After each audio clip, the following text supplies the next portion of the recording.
It's time for Geocache Talk. Whether you are at work, in the car, or wherever you are, we hope you enjoy this show about the great sport of geocaching. If you're watching live on YouTube, you can be part of the adventure tonight in the chat room and participate with others as they watch the show.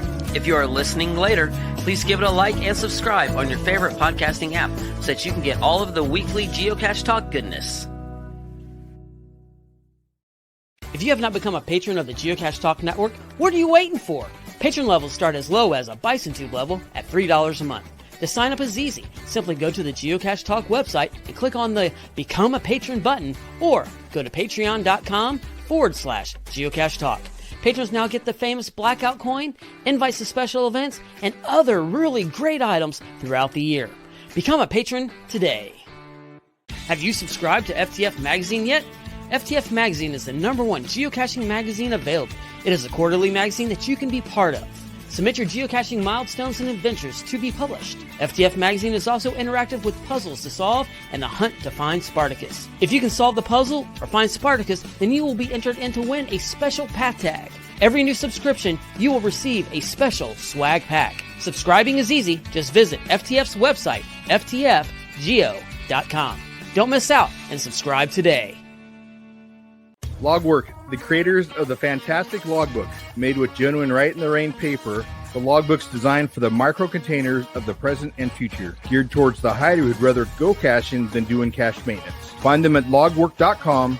That's logwerk.com. All right, here we go. Big thanks to Derek, Baker 6 Clan, for the graphics, and our new patrons, Thunderstruck. I saw him in the chat room. Rosebud 55112, returning patron DE Cryptoman, and Juanita. Our featured patrons this week, the Eyes Have It. So we are going to feature the Iowa, Illinois, and Indiana patrons. So, and they are, start with Iowa, Geo Tribe 5, Crime Fighter 89, Burnt Turtles, Hailmeister is in Illinois. Now we're into the Illinois. Deuteronomy 31:8, Direwolf 821, and we have an Indiana, Michael Rozier. Thank you to all our patrons for keeping this show on the air.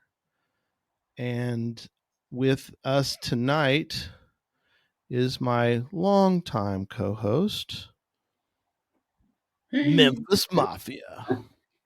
Made it back just in time. I've been back home off the road for about an hour now. Right. So on your long travel this week. This I'm sure there's many people. I suspect we'll have a lot of people that are listening to audio this week because it's Easter weekend and there's a lot of people on the road out there traveling to get back home before tomorrow. Yep. The highways were full. They were full both ways, people traveling.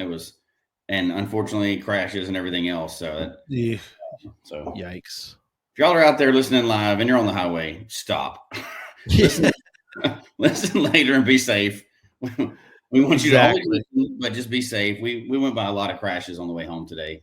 None of them looked too bad, but there was definitely several on the way home, Yes, good with your family, but make sure you make it back to home as well. No, absolutely. And then, we featured Iowa, Illinois, Indiana, but, thanks to everyone else, all of our patrons, we got Washington, Vermont, all of our listeners and viewers. We have a lot of both. We've talked about, just how I talked about before is we've got people who've never seen the show. Oh yeah. Well, we talked about it before, but I'm almost 99% exclusive audio listener, me personally. Yeah. On all the podcasts I listen to. I don't ever have time in front of a screen, but I have a lot of car time usually. So yeah.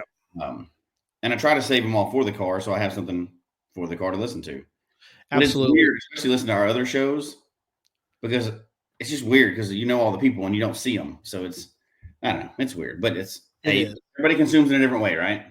Yeah. I have I have a podcast that I binged when I found it, and I've listened to every episode, and they stopped. Oh, I know. I was like, oh my god! I actually emailed them. I said, "Are y'all really done? Is the show over?" I mean, it was I put in there like how much I appreciated the show and all that. Yeah, So yeah. I wasn't just gonna rag on them, but I did put toward the end. I was like, now is the show going? So What kind of podcast was this? what was that? What genre was this? Oh, nutrition. Okay. So I listen to a lot of those, like mhm. cereal. I'll listen to it and then I wait and listen to another one or whatever. Yeah. The ones I tend to binge, and then we can get back on topic. The ones I tend to binge are the stories, the Yeah. fiction. Right. I'll binge those straight through like they're a book. And you know, sometimes there's seasons of them, and I'm just like, well, this is what I'm listening to until I'm done. So, but I hate it when they drop off somewhere, and you're like, oh, it's like when you're watching an old TV show and it didn't get picked up, and they leave you on a cliffhanger, and you're like, no, yeah. you can't do that. There can be a bunch of those, and yeah, I was thinking about there's and they're all varying. I've listened to like there's one that's like the Cabinet of Curiosities. They're like 20 minutes or 15 minutes long. They're really short. And then there's the history one that I listen to. It's like 3 hours. It's like listening to an audiobook. Right. The guy's like 3 hours is how long is one episode's like 3 hours. So it's like Joe Rogan. His podcast is like 3 hours long. And Chris listens to some of those. I think it's a hilarious podcast. I like to pick out some of the interviews. Yeah. But I would never be able to catch up. I don't have 3 or 4 hours every single day. And he does it every day. Like I mean, I know that's obviously that's his job. It's a different type of deal, but I don't know how you catch up. There's more podcasts to listen to than time in a day. Yep. No, easy. absolutely. You'd never be able to. If they stopped right now, you'd still never be able to catch up with all the podcasts out there. Oh no. Well, even the ones, and you and I both have real eclectic, interests. So, plus I'm listening to audiobooks, so I got both going. I got audiobooks and podcasts. So. Oh yeah, me too. How do we have time to even go geocaching with all this? I know. We need to do that. We need to go geocaching sometime. I've been on a streak. I've been doing pretty good lately. What are you talking about? I know. Actually, not true. Like if you look at the numbers, like from this year compared to like previous years, it looks like I've quit geocaching. Right. And like I'm not even geocaching anymore. But like this year, there's these big lofty goals that are coming to an end, but it only takes a few caches here and there. Yeah. Like, I went to go visit my daughter this weekend. It fits into the last we were talking about. I probably got less than 10 caches the whole time. But I got 2 new counties I'd never had in an area I've already been to. So I had to step out a little bit to get them. Yeah. 2 Jasmer caches. And then we were walking downtown and I think, well, no, I take it back. We got about 15 to 20. Oh, wow. Thank you, Melanie. Yeah, thanks, Melanie. You too. That's awesome. Appreciate you. Yeah, I was about to mention some people are, fairly, I wouldn't say new, but they're some, I've noticed some new folks, not that Melanie's one, but, just. No, but we definitely appreciate it. That helps, especially, as we move into different phases of the year, more bills come due. But, absolutely. Yeah, we're fortunate enough that, patrons and people donating definitely keeps the lights on. We pay for 100%. People forget, we have to pay for the graphics. We pay for video, we pay for StreamYard, which we use StreamYard, there's a lot of little bills that come about and we're so grateful that, your private jet. I mean, Yeah, right. Yeah. A bicycle. What are you talking about? Private jet. Our payroll of $0.00. Hey, but it's doubled every year. So it has. We've doubled it every year. Yeah, every year. Yeah.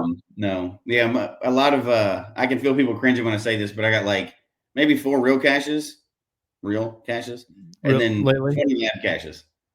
So, Right. all on foot, though.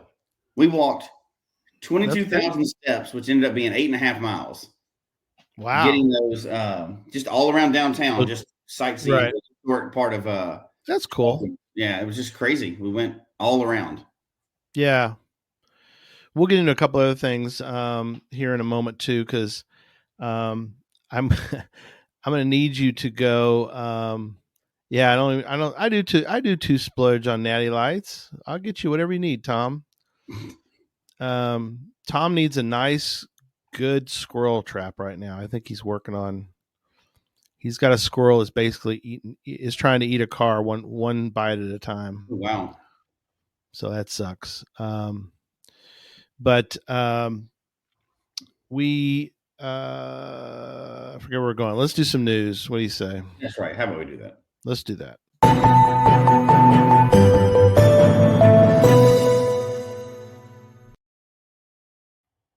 So, a couple quick items, and then we'll get into our topic tonight.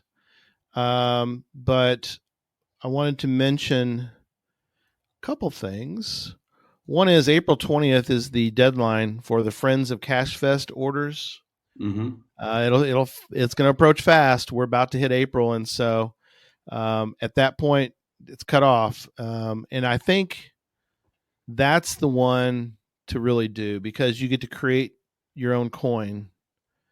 And then they did this last year at Coin Fest. I think they've done it a couple of different times, but you create your own coin, and then you can buy like a grouping of them, and you use them for trade, kind of like they do the cards, going caching cards, where people buy extras of those and then they trade them to get the full set, which is fun. So pretty sweet deal. That's a cool deal. And then May 12th is going to be the deadline for package orders, and people always ask, some folks ask, why do we stop it so early? Right. May 12th, the event's the first week of July, and it takes time. We have to give them a total of how many coins we want them to make, and it takes 6 weeks, at least. And that's close as it is. Yeah, that's cutting it tight. I would prefer it a little later, but I work with a full team, so they feel like that's pros. They know what they're doing. Yep, they're professionals. Another quick note is Cache Masters game I created, strategic card game for 2 to 6, 8. I need somebody to play it with a lot of people and tell me how it goes, so I can get I've done it with 4, so I need people to play it with 5 through 8 and tell me if there's a breaking point where there's just too many people playing. Right. So, and yes, it will destroy your geocaching friendships, but in a good way.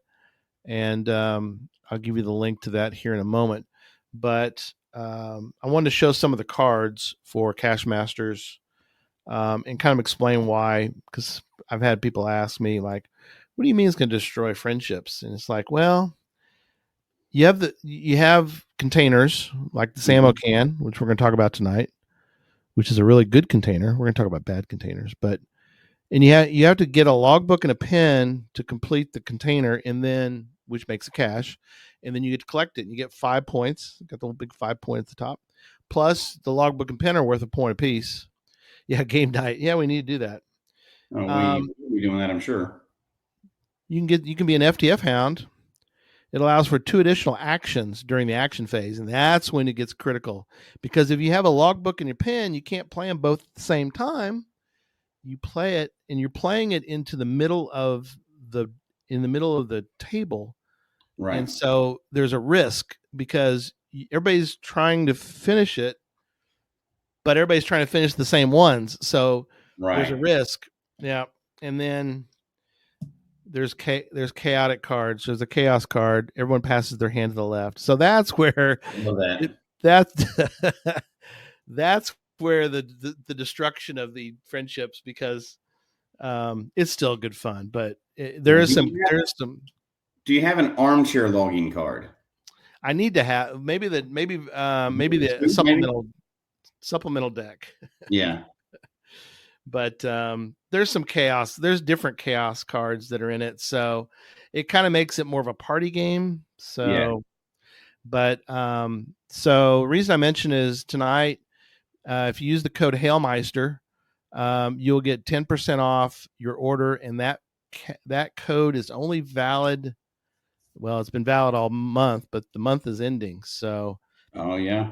yeah. So, you probably, if you're gonna, if you Leapfrog want card. Don't forget that one there too. the leapfrog card, there you go. So if you go to slinkgames.etsy.com, you can purchase the card game, and the discount works for, I had somebody who bought 3 decks because they wanted to give them away for prizes for prizes for events, that kind of thing. So anyway, yeah. So there you go. So there's the spiel for that. Okay. Next up on the list is tonight. In a little bit, we're going to talk about the madness. We're going to fit that part in tonight. So we're down to round 3, I think. We're going to talk about who has moved on. So that'll be a lot of fun to talk about where we're at, and let's see who's still alive in the tournament. I don't know if is your bracket busted, Jesse? In the my March Madness bracket, your March. Yeah, I'm doing bad.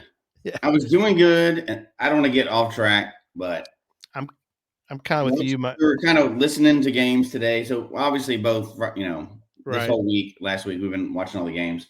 Today we were in the car for some of the games, and they did not go how we wanted them. Yeah, listening to it. Luckily, you can stream stuff nowadays and listen to all the games, and it did not go well. This poll has got to go better. This tournament's got to go better than the other one for me. Yeah, I don't know. It's going to be interesting. We'll get into it here in a second, but one of my sons is like 99.9%. He's like in the top 4,000 in the ESPN. Oh wow. Thing, and that's like 22.6 million brackets, and he's in the top 4,000. So that's pretty good. That is good, yeah.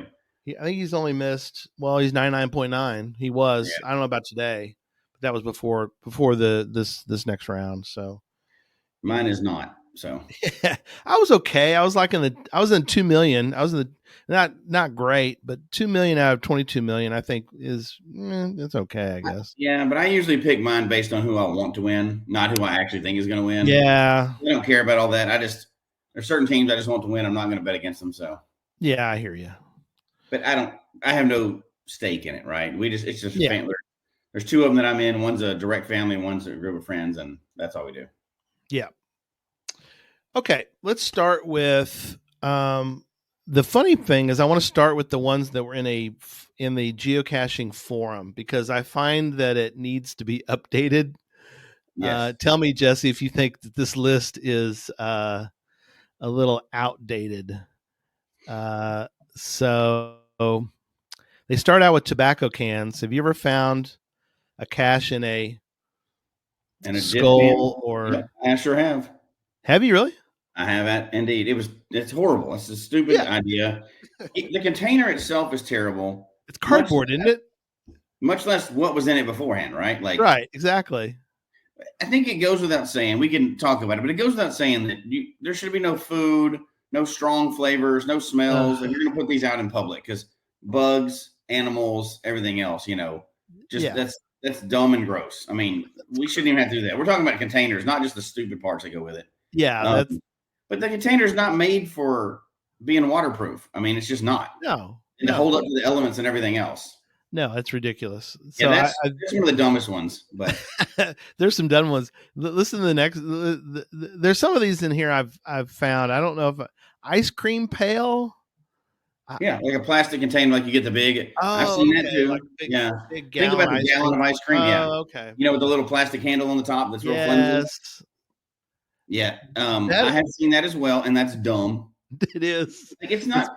It's better than the cardboard thing, but not. Well, if it was a cardboard one, that'd be pretty bad. But not much better.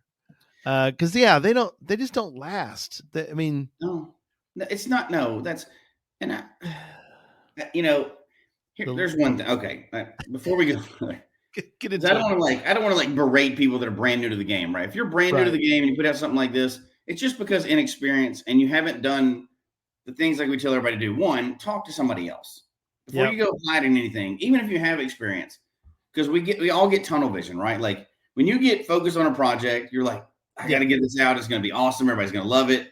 You're thinking about it, and you get tunnel vision on that cache, and you're not thinking straight, either whether it's location or container.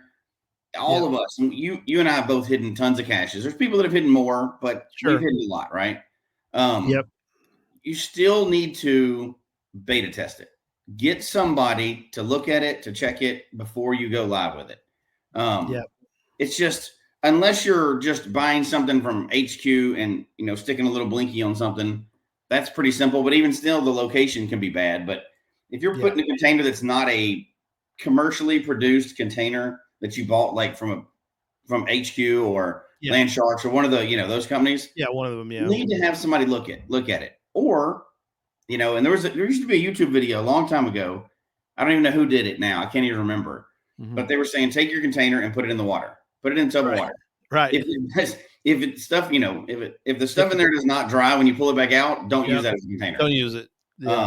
It's just you.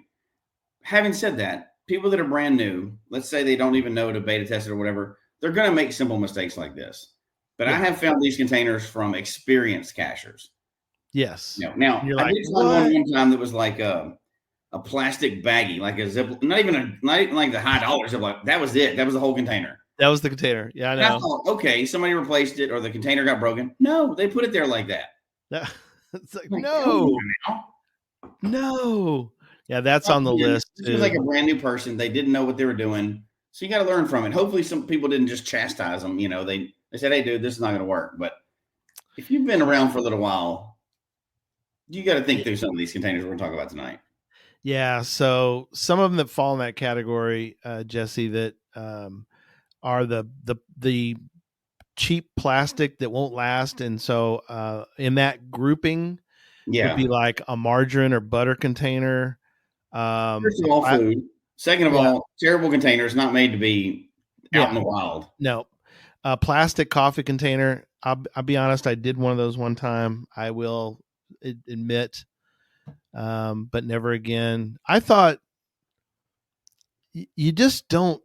I mean, and now I had been caching for a little while, but I painted up green. It was a Hulk cache. I thought this would be great. Yeah, and I don't know what I was thinking. I do not know what I was thinking because. How long does it last? Yeah, no. Oh, a month at the most. It was cracked. Went back out there. I'm like, oh my god, this. It's like I felt bad because like this thing is junk. Well, again, it's that tunnel vision, right?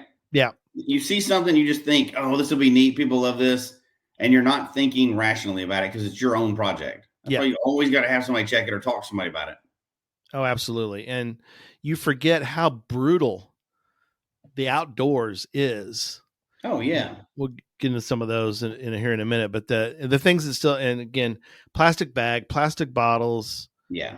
Those all kind of fill in those were all listed in the geocaching forum that I found on some of these things. Now we've got some that are sort of, I think, will be controversial that you and I might not agree on, that we're going to get into now. I've had mixed experience and go ahead. You found one? Yeah. So if we hit those, we're not even going to get into this tonight, but Jen. Exactly right. Jen's people need to label containers, things like that. Yeah. Cause you get into some areas and there's trash around. It looks just like the cache container. Oh my God. Yes. Now that's kind of off topic what we're going to get to tonight, but we do need to talk about that at some point. But labeling a container is a good idea. It doesn't ruin the camouflage or anything else. You can put a little thing on there that says geocache before somebody picks something up, kids or whatever, and go, yeah, that's it. I know it's going to be it. Because I have absolutely picked up trash near a cache before thinking it was the container. Yep. And then you're like, oh man, come on. Yeah. So Disgruntled Wheat says, going to disagree. might be simple to order direct from Geocache supply components in the U.S., but here in Canada, um, I'm not saying you need to do that. I'm saying if you order one directly from them, it's already an approved container. You know it's going to be good to go. Wherever it might be. I'm not saying only do that or don't do that. That's not what I'm saying at all. Because I mean, those can be expensive, but if it comes from HQ, you know it's going to be already tested out pretty good. Or if it comes from Land Sharks or any of the place that have it's going to be tested ahead of time. So I'm not saying you have to do that, and to be sure, I'm not saying only do that at all. First of all, I don't hardly ever order containers from there, other than like Blinkies, right? Because it's hard to recreate. But we'll mention a few of those that are good. We're mostly talking about bad ones tonight, but so Land Sharks is Canadian. IB Geocaching, if you need a resource, they both have good containers. They have good swag. Both Canada, so you're shipping inside the country. So those are really good. So yeah, Lauren. Yes. Not a geocache. It unfortunately doesn't work like that. But that's what CETOs are for. That's what CETOs are for. Oh my gosh. One day we'll do a CETO show and talk about all the crazy things we found during a CETO. Oh gosh. I mean, oh my. Oh my. Okay, so other containers that are bad. And this is one that I wanted to talk about because I think Jen mentioned it. It's one that she hates, and I have. I want to get your opinion on it, and I have one here. Actually, have it. It's not ready, and I'll explain why it's not ready to be used. Yeah. But it's an Altoid tin. Woo! Yeah. I'll say that right there should not be a geocache. That as it is right now should not be. As it is, no. Because that is going to become a rusty razor blade of death at some point. That's going to get nasty. Oh, it's going to cut your hands. It's automatic tetanus shot. Here's what I do. Tell me. Let me get your opinion on a treated Altoid. Now that's different. I take a good quality Rust-Oleum, and I will cover this thing fully. Every nook and cranny is gonna be covered in Rust-Oleum, and I put them out like that, and that solves one problem though. That only solves one of the two problems. True. It's still not waterproof. No, it's not waterproof. So you have to do something additional to make it waterproof, or you're just gonna have a wet baggie. Yeah. If you use a plastic baggie, you're just gonna don't close. Right, which means that when the water gets in, it seals the water into the the baggie. So in most situations, those Altoids are going to end up being wet logs or rusty things, unless you do a lot of preparation for them, or you're in an area that's super dry area, or the container's in an area where it's not going to be off the ground and stuff. Rust-Oleum does scratch off. Not waterproof either. No, rusty razor blade of death is hashtag. Yeah, it's not the best. As you can tell, I haven't used it, so it's still sitting here. Now, it can be prepped up right, and I'm assuming you could put some silicone around it or whatever to stop it from leaking so much. But a lot of times they just throw them in there, and either the paint gets scratched off or it just starts rusting, and then you're dealing with a rusty, scratchy. Part of it too is if you find a spot where you can put it, I put a magnet on this one, but you can put it up underneath something. Sometimes that can be. And there's a good chance that it won't get wet. That's great, But there's a really specifically fit they're not automatically waterproof. No, they're not. They're not waterproof at all. So that's a bad. Obviously, I haven't put it out, so you can tell I've. How about one of these guys? You seen one of these guys? I've never seen that. I've seen other versions of plastic food containers, similar. Like the M&Ms. Yeah. Remember the M&Ms that used to come in a tube or whatever? I've seen those. Smell it, so. Yeah, but they're clever. They're clever, but they don't. And they probably close pretty well. Again, now here's the thing. Let me get your opinion on this. If I were to use this, go ahead. What's that? That's trash. It's trash. Well, that's not a container, but go ahead. Let me give you a scenario though. Okay. let's say I have a birdhouse cache Uh-huh. and I want to separate the swag from the logbook, for example. And so it's a birdhouse. It's solid Yes. wood with it's caulked, it's sealed, it's not going to get anything in it. And you were to use something like this inside the First of all, why would you go build a birdhouse and then put trash in it? Now, having said that, like a clear non-waterproof container inside a waterproof container, like like an ammo can or like a birdhouse or whatever, if that is, because a birdhouse is usually not waterproof either unless you make it that way. That makes sense because it's inside a waterproof container. You can use a little cheap, and I've seen those a lot of times. They use a little cheap Tupperware things inside those and stack them up like, ingoing trackables, outgoing trackables, stuff like that, and swag and then logbook. That's fine because your overall container's waterproof. But if it's not, and then first of all, can you even take the label off that thing? Or is it printed on the container? You can. It'll come off. I mean, it's trash if it has a food label on it. I agree. I don't care if the thing was waterproof, that's trash unless you're making it an actual container. Yeah. So that's another one I found in my pile in my container pile. How about one of these? Ugh. And if you spin around, if you take the lid, spin it around, and you can put it on this direction, it does keep it. It does keep it more. I won't say it's 100%, but if you turn around and twist it on, it does make it. So better. So can that be used as a geocache container? Yes, it's done all the time, right? Yeah. However, if you just see that, it looks like trash. Sure. Like there's no label on it. There's no sticker on it. Yeah, I didn't. It looks like trash on the ground because unfortunately, if you live anywhere near a city, you're going to see those that aren't geocaches. They're around the ground. You know what I mean? It's medicine. That I've seen ones that I've found that people put down that still have the label of the medicine on it. Oh my gosh, that's not good. First of all, that's way too much information you put out there, people. I don't need to know about your weird foot issues. I don't need to know that. But you can take that container and not make it look like trash. It's easy to print a little label and put it on there like this is geocache number so-and-so, or some kind of theme on it. I've used those before, and I had a themed set of where-I-goes, but I needed to hide them in a really small location. I used those. Right. And I put like a label on there with the theme, that was on the webpage and everything else, a little character or whatever. Sure. That was pretty good. It didn't look like trash. If anybody saw that, they wouldn't think, oh, this is trash. They'd think this is some kind of container. It says it on there. Yeah. But that alone, it can be used as a cache container. But are you really going to be proud of that? No. Is it really, you're going to be proud of that? when you throw it under a bush and think you've really hidden something well? I don't think so. No. And if you cover it in camo tape, just FYI for those that think, oh, just cover in camo tape. Again, 1 month in, the tape's coming off. It's not going to stay on. It's going to weather. It's going to be. We've all found the pill bottle that's bare the camo tape is barely hanging on by 1 or 2 threads.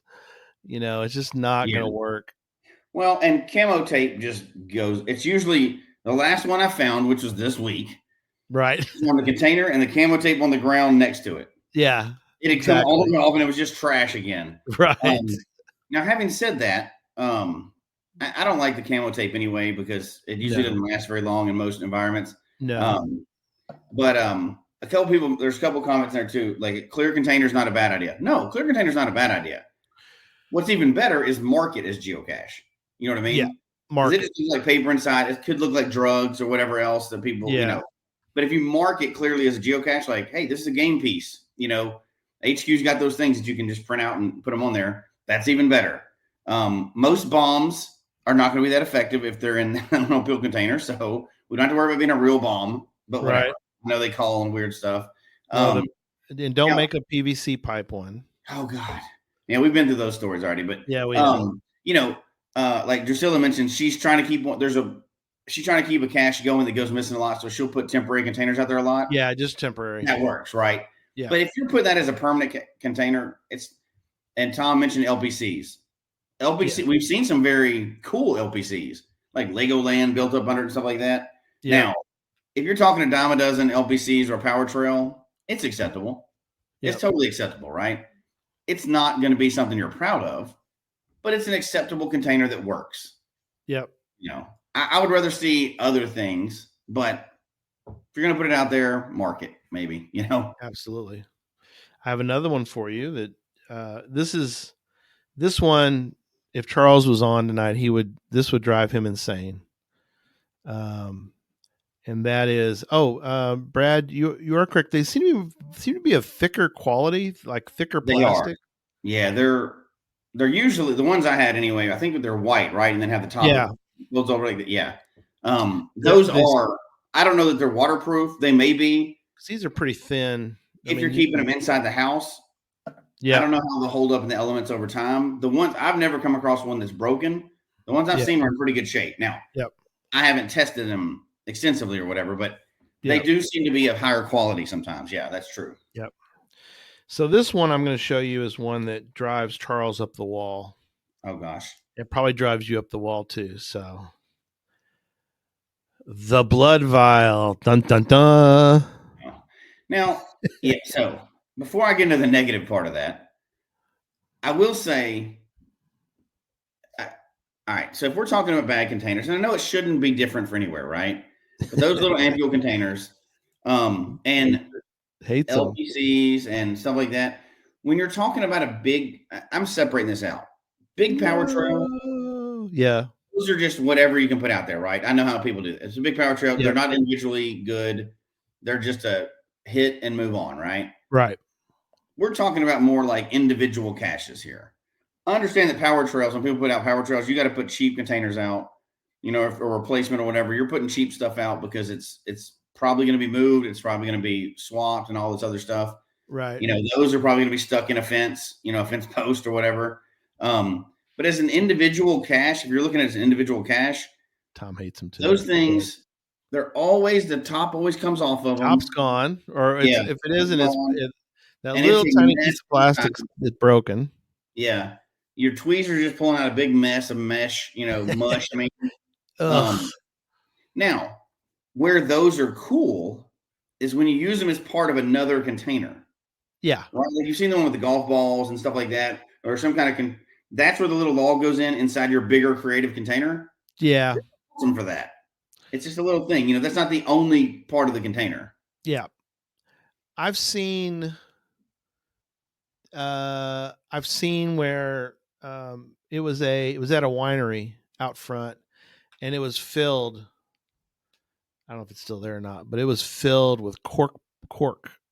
And it was a patience cache. And inside there was all these cork for wine bottles.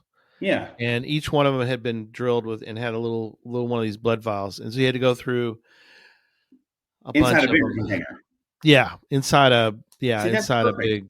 Because that's not actually what's sealing the elements out. It's the bigger container. Yeah. In that case, those are awesome because you can put them in the little corks. I like those patience caches. I know people don't. I think they're hilarious. I've done several of them. I think they're hilarious. They're fine. I went to one that was just like that, but it was 35 millimeter containers. Photo containers, film containers. Right. There was probably 50 of them in there. And it was in one of those big water jugs. So you had to shake it out, Sure. And one would come out at a time. Every other one had a dad joke in it. And then just one of them had a log in it. I sat there on that hillside reading those for an hour. I had even after you found the log, you're still reading them. Oh yeah, I went through all of them. It was great. There was jokes in there. It's great. That's awesome.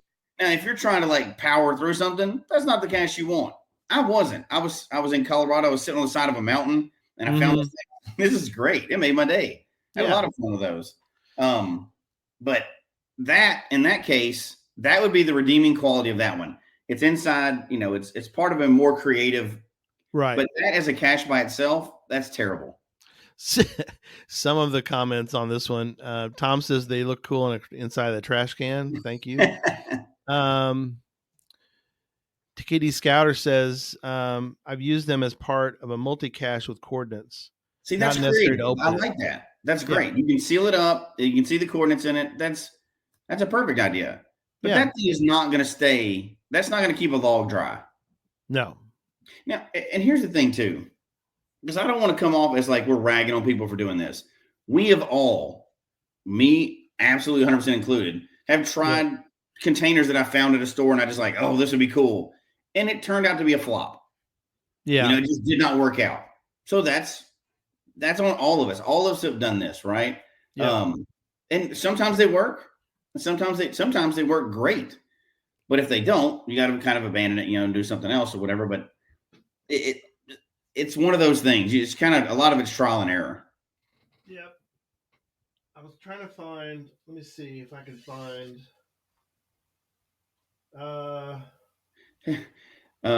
Nick Caps.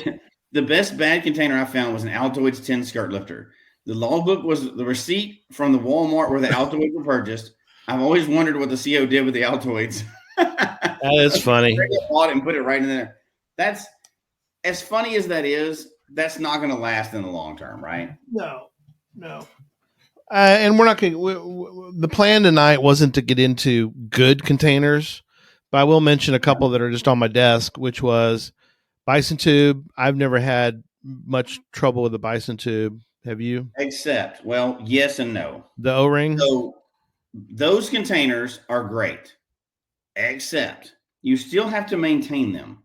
They don't last forever. That little O-ring inside there that seals it up will crack eventually. And if you don't replace it, it's just like any other container, right? It loses its seal. So those are great containers. They're not made for geocaching originally. They weren't originally. Now a lot of them are, There's a bunch, We've talked about before what bison amines and everything else, but those containers are great. Now the best thing to do is get a little McDonald's straw and cut it and put it around those things. But we're not going to talk about that, right? We're going to get off that. I love it when I get to one of those and it has the McDonald's straw around the thing because you can just pull it all out as one piece. You've seen that. Oh yeah, that's smart. Yeah. The little straw is around the paper, so it's it's not all mushed in there. So for those that are new, welcome to geocaching. This is how you put the log back in the Bison. Don't act like you knew that the first time either. I did not. No, you did not. Yeah, I did not. I'm with you. But once I learned that you put the logbook in the lid, and then you put the back on. Yeah. So and make sure it's tight. Those Bison tubes are a standard in geocaching. They work really well most of the time. Just like TKD Scouter just mentioned, some places they don't, right? If you have a heavy rainfall and it hits it a lot, or as we've seen, they can absolutely lose their color and fade out if they're in direct sunlight. We've seen that happen before. Which is insane to think about. That the one we hid for Geostash years ago in Arizona, Charles hid it in. No, Charles found it. We had one of our team hide it in Arizona, and it was in a tree sitting for months. And by golly, the sun had completely bleached off one side of it. Absolutely. That's how brutal the outdoors is. Oh. And nothing holds up to the weather forever. No, not. Which, speaking of, I know these would also be controversial. I have a 3D printed. What do you think about the 3D printed? If it has a seal on it, 3D printed. Well, it does have an O-ring. Yeah.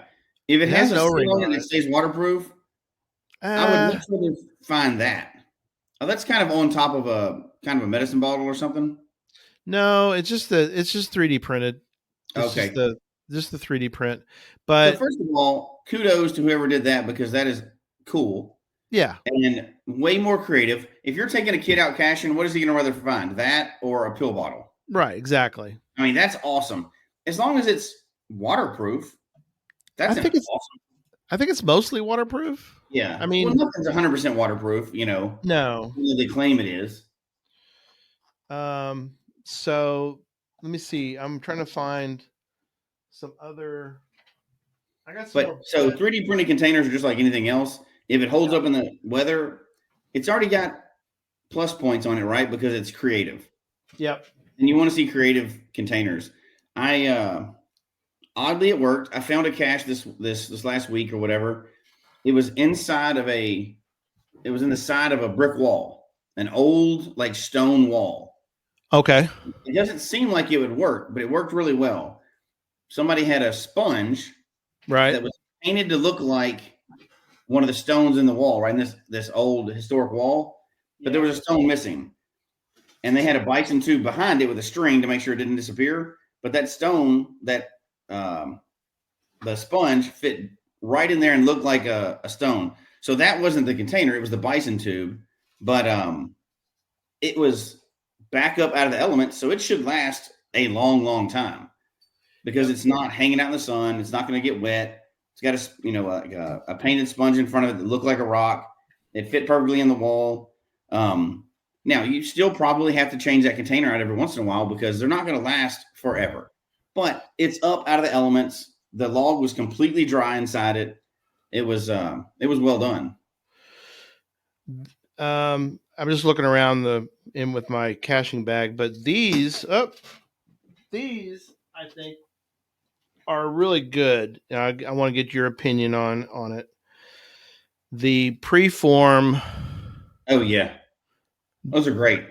The preform bottle, because for those that don't know what these are, they're really solid plastic because they're designed to be put into a machine to make into a 3-liter bottle. So they're, as you can imagine, very dense plastic. Yeah, those are great. Yeah, they're not indestructible, but they are great. Yeah, they're solid. Yeah, as long as the top holds on there. Yep. And I do believe that somebody makes a top aftermarket that locks. Correct. Yeah, I've heard of that. It's metal, I think. Is it metal? Or I think so. I think it is. But it's some kind of hard. That's a good container. Now, having said that, that doesn't have to be the whole container. No, that can be part of a creative cache as well. But that's what's keeping the log dry.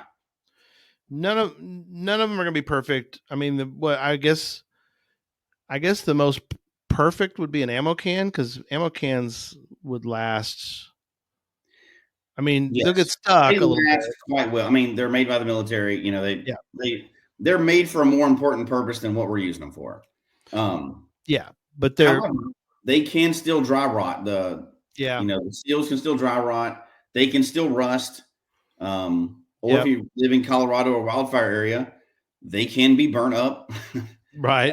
They're not indestructible, but they are about as high quality, solid of any commercially made container that you can get out there. Now, they're not made for geocaching. They're made for other purposes, obviously. Yeah. The metal ones will last forever. The plastic ones are good. But they're just a plastic container. They're just a Tupperware at that point. They're not an ammo can. They're a little higher. They're not an ammo can. No. But the plastic ones, I think, will last. They'll last longer than a Tupperware container. Definitely.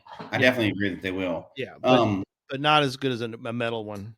No. However, caveat real quick, if you're going to put an ammo can out there, paint over the writing that comes on it, right? That says paint that over, make it pretty, or camouflage it, put leaves on it or something, but don't just put a military grade ammo box out in the woods. Exactly. There's some problems that can happen, or under a park bench or something like that. Paint that joker up. We're talking about the metal ones. The plastic ones are good, but they're just like any other plastic container. Once the elements get them, they'll leak water. Yeah, just like TKD Scouter just said, they'll leak water. They can break. They're not 100%. They're not going to last forever, for sure. You're exactly right. Yeah, and I got a couple here that I want to get your opinion on, because I think that they're the kind of container that you probably don't want to put out. But if you do, I give kudos because they're creative. And so if I find one of these, I'll show you a couple of them. If I find one of these in the wild, I kind of overlook the fact that it's probably full of water, maybe, but I'm like, I'll live with it. How about So, the? Oh, go ahead. having said all this with the plastic, before we get into those, there's several comments on Yep. plastic ones. Plastic ones are not as good as the metal ones. They can work very good in certain environments, and they can work terribly in other environments. They So you can. got all of these are with saying that you got to match the environment to the container, right? Yep. You know, is that plastic ammo box better than most of the Tupperware you see out there? I'd say yeah. It seals up a lot tighter. It's pretty good. It's actually made to hold ammo, which is not the military version. You know, it's not the Exactly. metal version. It's Yeah, they're good. more for commercial use. And, Yeah. although Tom's saying, hey, go look in Grandma's cabinets. She has mismatched Tupperware and it lasts forever. So That's right. But it's not out in the wild. It's in her That's cabinet. right. That's right. So let's remember that. Okay, so a couple of them that I think are kind of cool. If you found the fake log, this is a bad version. Yes, because it's mismatched. But I have built those myself. Even it's got the top to it that's screwed. There's the. I have actually bought one of those commercially too. I built them myself, but I've actually bought one of those commercially. Yep. And then, now, having said that, that is not a container. That's camouflage. True. The container is what goes inside that little hole. Which is a bison tube that I have inside of it. There's a big difference in camouflage and a container. No, you're right. You couldn't just stick a piece of paper in that thing and call it a cache. That'd be terrible. No. If you found one let me find the right container to show you. I like this. Mike said, a patience cache that has all the worst containers in an ammo can. That would actually be pretty fun. That's a pretty good idea for a cache. That'd make people laugh. What if you found one like this with the frog and you have to paint it, but yeah, you know what? Here's what I would say. Again, the frog's camouflage, the container's the plastic thing, right? Yeah. I give that's a step up from just throwing down a pill bottle. So for me, those make me giggle. I think they're fun. A lot of times you'll see like the little animal and there'll be like a bison tube shoved up its butt or whatever. Right. They cut a hole. I like those. That just shows a little more thought. And that's a lot more likely to get a favor point for me than an LPC, right? Yeah.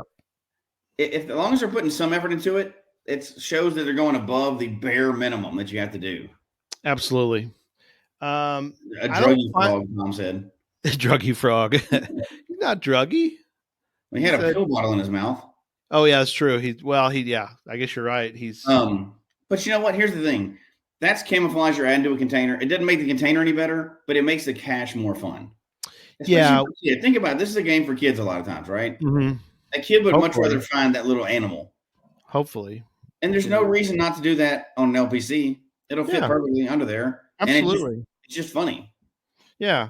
I mean, I think I told you about I found a container, or I found a plastic hot dog. It was a rubber, like a dog toy. Oh, yeah, Somebody put a container inside the plastic hot dog, and it was I don't remember the name of it, but it was themed, and it was simple, but I gave it a favorite point because it was like I do that on a lot of those because it's fun. What we forget sometimes, this whole game is supposed to be fun, right? Yeah. We spend a lot of time analyzing it, but at the same time, it's supposed to be a fun game that you go out and you play, maybe with kids, maybe not, but and it's supposed to make you smile at the end of the day. Yeah. And those things do. They make me smile when I see those things like that because they put in a little bit of effort to it. Yeah. No, absolutely. I was trying to think of another one that now I found kind of along the line of food containers. I have found a Sprite bottle before. Oh my! With a logbook in it. With a receipt in it. Receipt. Okay. Yeah, and that was it. There was even a little Sprite still in it. Like little drips in the bottom. Oh gosh! It was not a container. I guess it was. No, in fairness, but it still had the Sprite label on it. I mean, it was just a plastic. It's like, come on. But and I guess because we're gonna have to do the results here in a minute, but yeah, I want to make sure that we touch on why we're talking about this. It's not just a bag on containers. Most of the people listen to this show, and some people watching or listening to this show know most of this information. We're kind of all just laughing about these things anyway. But there's a reason we're talking about this, and that's not only is it crappy to find one of those for us, right? We've been playing a game. It's not going to stop us from playing the game. We're just going to move on to the next one. Might put a little TFTC +1 or stupid container on the log or whatever. Right. But you got to think about it. Most players in the game are new. So let's say you get a new player in, which we need to keep the game alive. Yeah, there are a lot. The first 5 containers they find are these crappy containers. They're not going to stay in the game. Yeah. I tell the story many times, but the very first one I found, when I found it, it was a pill bottle. It was under a lamppost. And my wife goes, no. And we didn't play it for 2 years. We got lucky that I ever got back into the game. It was 2 years later before we even considered it again. She was like, I'm not looking for trash in a parking lot. She's like, that doesn't sound like a fun game to me. Yeah. It could have gone a lot worse. Like, I could have never gotten into this game. And, I've been playing for many years now. But the same thing can happen, to the next great WV Tim or Bounce or, or Derek or, any of these people that have contributed a bunch to the game. If they'd have started and found 3 of these in a row, they may not have ever done it again. They'd have moved on to another game. So it's important that we have good containers because a large majority of cachers are brand new. A lot of them, you're right. A lot of them. So it's important you kind of put your best foot forward, right? Because that's if we start losing people and not getting in new people, there's nobody to hide these caches that we find, right? We need more people to keep the game going. Absolutely. We forget that. And it's not really like tonight was not the night. We'll have to do it again sometime, which is the quality hides. We've done shows about quality hides, something that Mike mentioned. Yeah. Mike says everything I hide has to pass the is this satisfying to find test first and foremost. If everybody would do that, we would never even get to have this conversation. Right. If people would just stop for a second and go, is this going to provide joy to somebody? Not just it's another notch in my belt. This is something that I would want to find, and I think it's going to be good. And, I had my buddy look at it. He also thought the same thing. You've got a winner then. It may not be the best cache in the world, but it's going to be something that's going to provide joy to people. And I think that's what we got to slow down a little bit and think about, right? It's not just, I hit another cache today. Yay, I'm cool. You got to put out something there that's going to be decent. Not every cache has to be like, the Lego giraffe in Germany that's got 80,000 favorite points on it or whatever. Right. But every cache should provide something positive to the game, not just another notch. Yeah. A couple things on that, and I completely agree. And that is, take people to good locations, stop hiding them, in the Walmart parking lots. Number one. Number two is if you're going to bring them to a location, for example, let's say you're going to hide, let's say you have permission to hide like I do. I have a giant park here in Greenville, and I've strategically placed a lot of them. And what I do is I'll wipe that park clean, do an event, and I'll hide like 12 caches. It's a huge park. I can hide 12 caches in it, but I can hide them, ask the reviewer to not publish them till like 9 a.m. And then we all get together, have some donuts once a year, once every 6 months or whatever they'll let you do. And that's awesome. The key with that though is I'm thinking a little bit more long term. Now, it doesn't mean that I'm not going to come back and check on them because I'm pretty good about, and I hide less because I want to make sure that the ones I do hide, I maintain.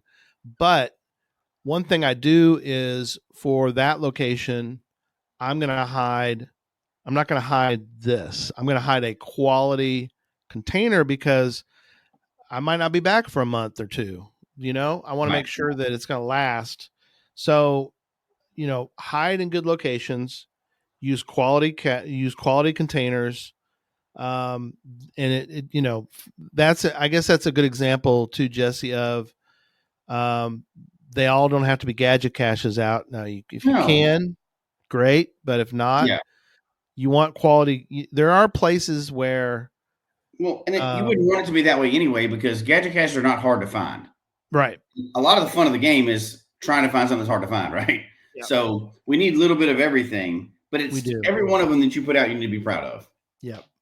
So either location, cool, container, cool, those kind of things. So absolutely good stuff.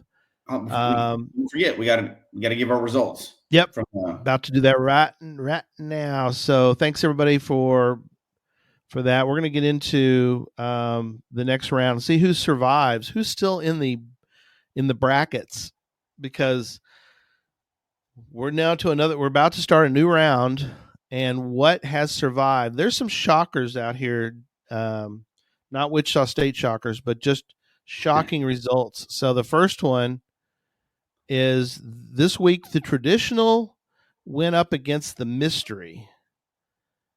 That is tough to go against. And the winner is barely the mystery cache which concludes challenges and puzzles. And but I think that's what I guarantee you that's what put it over. There's the challenges. Yeah.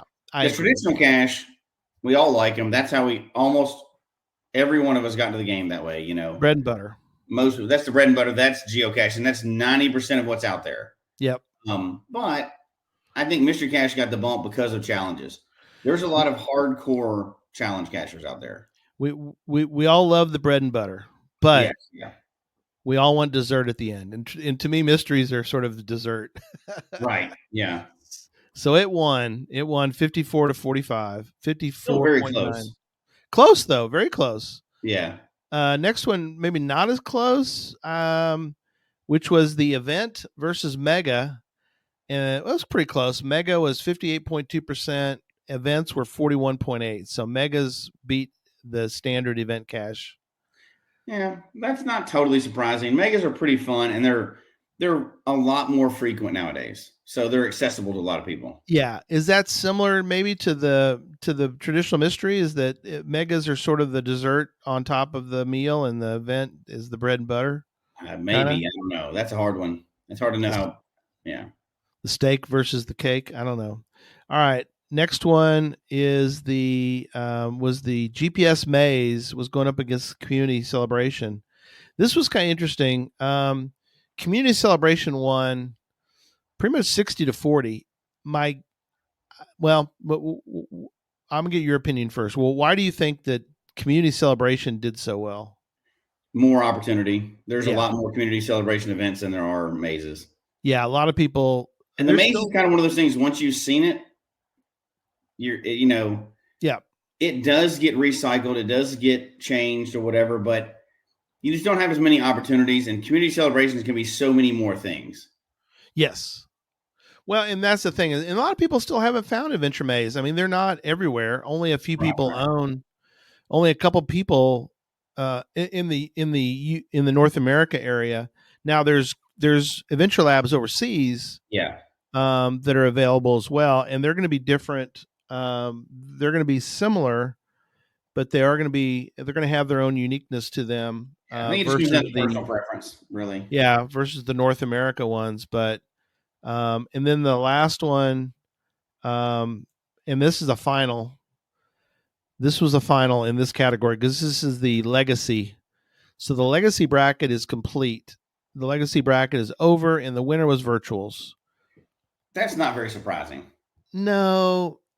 Webcams. They're fun to a point. So here, I guess. I don't know. I'm not a huge webcam fan, right? Because they're just a dying breed. Yeah. Other than rarity, there's not a lot that draws you to them.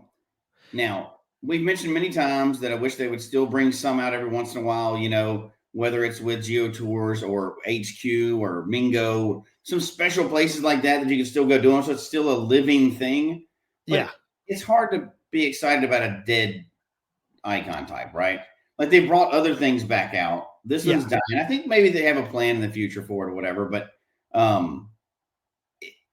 virtual, they've brought those back out in waves, and there's a lot of good new ones, right? Yeah, there are. Old ones are awesome because they're old, and there's some cool ones. But they brought some new ones out, and people are doing some good things with them. So they are. I could probably name quickly 10 awesome virtuals that I've been to. Right. I promise you, I cannot name 10 awesome webcam caches I've been to. No, I cannot. Not even a chance. So if I'm voting based on my experience, I'm voting virtual. It's going to go to virtual. Yeah. Yeah, I was surprised that webcams did as well as they did because, 37% voted for a webcam over a virtual. But you know what? I mean, I see how it gets some points from some people because there are some people that hunt those things down They do. because it's rare, Yeah. right? It's the scarcity of the cache type. It's not the experience itself, I would say. They're fun to get. There's so few, like you said, and they're fun to get because, hey, it's another, it might be, I've found, I don't know how many webcams you found. I probably have found like 3. I mean, how many do you think you have? 8, 10? No. I think I gotta check. Let me check real quick. It's more Go than ahead 8 and or check. 10. While you're checking, I'm going to put up, everybody everybody get your phones out, because I've got the next round. I've got the QR code for the next round, so you can vote. And somebody remind Direwolf, if you vote once. So let's not go crazy here. But here's the Vote QR early code. and vote often, right? Yeah, that's what I heard. Let's vote once. And that QR code, how else can they find that if they're an audio listener? Absolutely. Audio listeners, the QR code will be put onto the Geocache Talk community page on Facebook. It also will be in the show notes. So the show notes are always updated and put on the geocachetalk.com website. What Tom Tom say? brought up a good point. Webcams are fun to get with friends, especially when you do silly stuff with them. Absolutely agree with that. I've done that a few times myself, and it's good. I've got 40 webcams, but oh dang, you got a bunch. It's because of a challenge. There was a challenge to get a bunch of them, and so I went out and found a bunch of them. But oh my gosh, you could barely find 40 even today. You must have really hunted that early when you first started. I pick them up when I'm near them.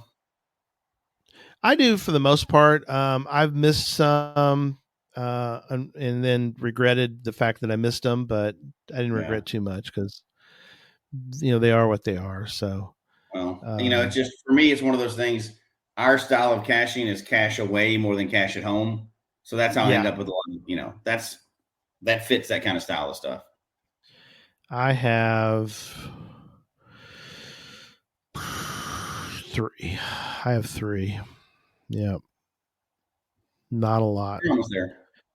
I think my second, and we won't get into tonight, but I wouldn't be surprised. I think everybody, would you think most cachers today, their second most find is labs? Unless you hate them. For me, but I think it would be, well, no, labs or mysteries, one. Well, right. They're close, right? Yeah. For me, we've talked about this before, but it's traditional, then mystery, then lab. Yeah, for me currently it's traditional, lab, then letterbox hybrid. But you remember the reason letterbox hybrid is because we did a whole trail of them, so that's why they're way up there. I'm still about double the mysteries that I've got labs right now still. Yeah, but I bet your letterbox hybrid is higher than you would normally have it. I've only got about 375 of those. Okay. But hey, we're gonna get way off topic if we do that tonight. But 130. I think that's fun to find. We need to do a poll after this is over. We'll do a poll of where everybody shakes out. Yeah, where their top 5 are. I think that'd be interesting. Yeah. So, definitely vote in that, because we're down to the last couple. So, I guess I think, if I understand, you have to go look at the poll, but I think we've got mystery is going to go up against mega. I think, and then in the other one, you've got or how's that going to work? I don't know. You have to go look, because I think we're missing one. John's got to make it somehow. Yeah. I don't know if the legacy then goes up against that, but anyway. So another round of those. So, yep. Again, thanks everybody for tonight. We got some great shows coming up. I just want to make a quick note as we start to head out the door for episodes. Put in there. That's got to be in there. So we must be missing a slide. Did we miss a slide? Yeah, because I know Adventure Labs is in there somewhere. Yeah, I think we are missing a slide. I mean, it's all invalid anyway because where I go didn't make it. So yeah, right. So, quick note on shows coming up. Just to let you know, we are going to be talking. Of course, Puzzle Talk is on this Tuesday. Mhm. Next Sunday, we're going to be talking about Geo Woodstock. We're going to be meeting with Josh, aka Fu Manchu, and his team to talk about Geo Woodstock and what to look forward to on that. 4/14, unless something changes, we have a major announcement, like geocaching, earth-shattering announcement on April 14th. Don't forget we got Challenge Talk coming up too. What's that? Challenge Talk's on the 9th, Yep. right? Challenge Talk is 4/9. Yep. I don't have their the TBD. Yeah. Yeah, and then 4/14, the giant geocaching announcement. And then the next week, 4/21, we're going to be talking to Nick about Cachely 8.0, which is about to come out. That's a major renovation or major upgrade of Cachely. So that's going to be coming up. And then on 5/5, I know that's a long ways out, but we are going to be talking to Gary Lewis, the original hider, the first person to hide an Earth cache, talk about the 20th anniversary and the hiding guideline changes. And that's on May 5th. So we got some great shows coming up. So you don't want to miss those. And get out, vote, and we will see you on Tuesday for Puzzle Talk. There we go. Good night, everybody. All right.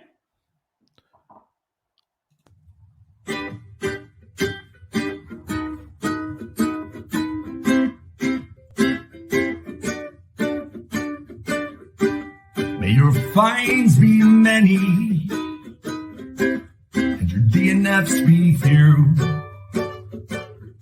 May the terrain and difficulty both be less than 2.